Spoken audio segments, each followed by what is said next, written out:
Thank you very much, Mr. Chairman. Let me take the opportunity to congratulate Dr. Kofi Omane Boamah for his nomination. And also let me take this opportunity to welcome to this vetting room some past officers of the Ghana Armed Forces. I can see some past CDS and some 7 officers. They are so welcome. Doc, congratulations once again. We all know that Article 210 creates the Ghana Armed Forces. Now, the Ghana Armed Forces is a creature of the 1992 Constitution, charged with the responsibility of defending Ghana. We have men and women who go through sacrifices, and the sacrifices they go through emanate from the kind of training they go through.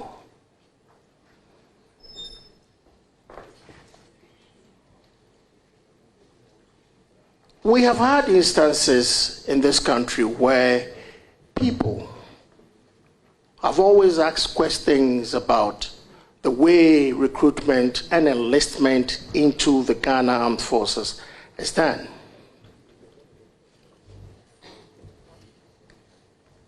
If you are to look at what members go through, I mean members in uniform, soldiers, our men and women in uniform go through. Obviously, if you do not meet a certain criteria, it will be very difficult for you to really do the kind of job they do.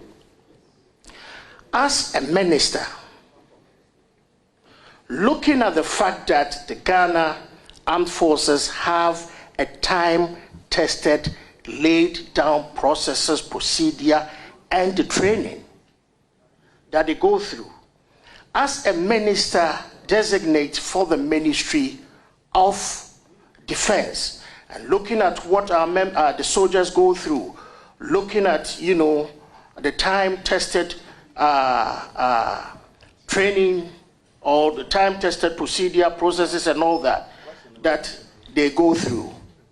As a minister, would you at any time circumvent this time-tested processes and procedure for enlistment and recruitment into the Ghana Armed Forces for political expediency?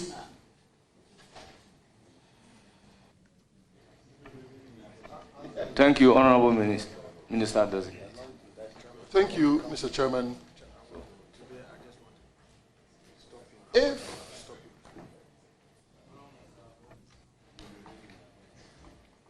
Chairman, in the early days of the vetting process, a need arose for you to be seen as the chair of this committee and none other. Rightly so, you are the chair. I want, for the last time, plead with those who come here as friends of committee, especially from the majority, to allow decorum, what we call decorum, to manifest at this committee. I will end it here. Proceed to give your answer. Thank you very much, Mr. Chair. Knowing the Ghana Armed Forces that I know, and from where I sat about 17 years ago, if you circumvent the procedures, the rules of engagement, and you get enlisted or recruited, you are likely to suffer. And there have been some dire consequences. Some recruits have died on day one.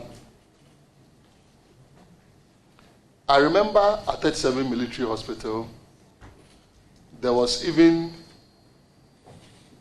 someone who was in training. Not that the person was flat-footed, but it was almost there. Severally, the person had to come on admission. If you have a heart condition and the systems are circumvented and you are enlisted or recruited, you are just jeopardizing your life. And so, looking at it purely from the medical point of view, I'll be the first person to advise you, if you genuinely don't qualify, not to attempt it. Let's face it, I recall 1997, when I visited, the person is still a serving officer, so I don't need to mention the name. When I visited the person at the academy, one of the first things I saw was, abandon all hopes of normal life, all ye enters here. What that means, that at the beginning of the training, you are being asked to abandon all hopes of normal life when you enter the military academy. And it is not easy. If I may add, some people go all the way to the point of being tempted, and they consider and drink water that has been used to soak clothes, because you are thirsty. You are tested to the limits. That is the reality. And so, I will not, and have the assurance that I will not. Thank you, Mr. Chairman. Mr. Chairman, I don't have any follow-up questions. Thank you very much. I'll proceed to give the floor to Honorable Habib. No. You don't have any further? No follow-up. No follow-up, but you have a further question. Please go ahead. Mr. Nominee, we know that the West African sub-region has issues with terrorist activities. And the experts tell us that the movement of these groupings is southwards. If you look at all the countries within the sub-region, most of them, if not most of them, except probably our beautiful country, have tasted the bitter pill of terrorist attack. The Akufo-Addo government, in trying to provide security for this country, adopted two, as it were, two strategies. First of all, to have Operation Conquered Fist, where men were sent to man our borders. And then secondly, for the long-term effect, to build the forward operating bases, FOBs. Most of these FOBs are at various completion stage. And then to also deal with the issues of our waters, because we also had pirates coming in. There was the need to also get long endurance vessels for the Navy to be able to man our waters. I know that one of the vessels is waiting for parliamentary approval. Mr. Nominee, if you are given the approval, what would you do? Would you immediately work very fast to ensure that the FOBs are completed so that soldiers can move in, and then see to the acquisition of these long endurance vessels to enable our men provide the security that we so need in this country?